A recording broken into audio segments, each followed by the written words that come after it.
Absolutely wonderful. I want to use a better word. I want to use a bigger word, and so I'll steal something from Disney. This feels supercalifragilisticexpialidocious. That's pretty much how it feels right now.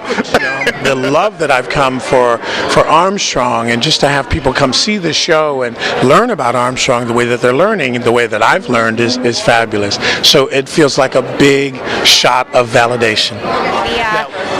She has a certain naivete about her, which I definitely do, a childlike quality, as it were. But I also think, in the same way that I do, there's like an underlying dirty cynic under there. So I guess we're similar in some ways. I think I have a little more of the dirty cynic than she does. We've been nominated 2 times in the past for other shows, but first time that we actually win a prize, and it's quite, I must say, surprising and good feeling. I mean, pretty happy for sure, yeah. I think the emotional poignancy of the work really resonated in our space. And it's one of the most collaborative processes I've ever had. And with Darko, with the other designers, I mean, we all had to work. It's such a tight show. You know, the length of a costume change informs the length of a transition, which informs how long a video should take or how long a light should change. I mean, it's very, very tight. This is the first competitive acting award I've ever won. Ever? Since high school. It's a perfect job. It's like those big group scenes are like choral singing. I feel so lucky to be an actor and to be a part of this community, and the people that are in it are just really the very best. It's a great honor and a great night, and I'm so happy. I've had 5 nominations before for Drama Desk Awards, and this is a really big deal. It's a big deal for me. I'm really honored. You know, I do have a favorite number, and it doesn't involve dance. What's that?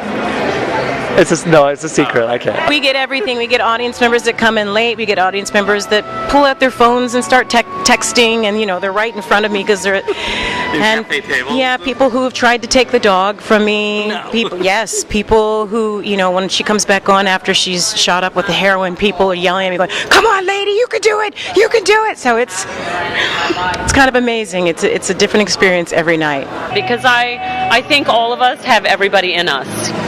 We just have to find the little pieces, the one cell that's ugly, or the one cell that is lonely. Not that I've got a lot of cells that are lonely. Because I've always known that we were playing real people, and they were out there, and they'd be watching somehow, in some way, somewhere. So it was a great, it was a good bar to meet every night.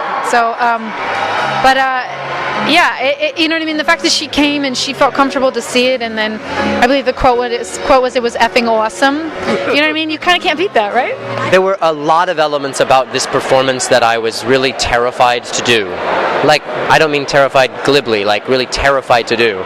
The amount of dialogue, the amount of rock and roll singing, the feminine way I was having to carry myself.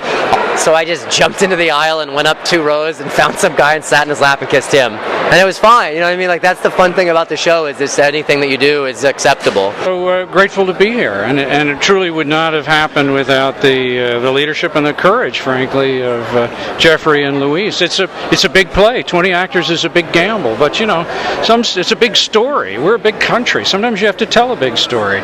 It's really a miracle that we ended up here like this, and of course it's a dream come true. The dream come true was opening on Broadway, and everything since then has just been beyond surreal and wonderful in every way.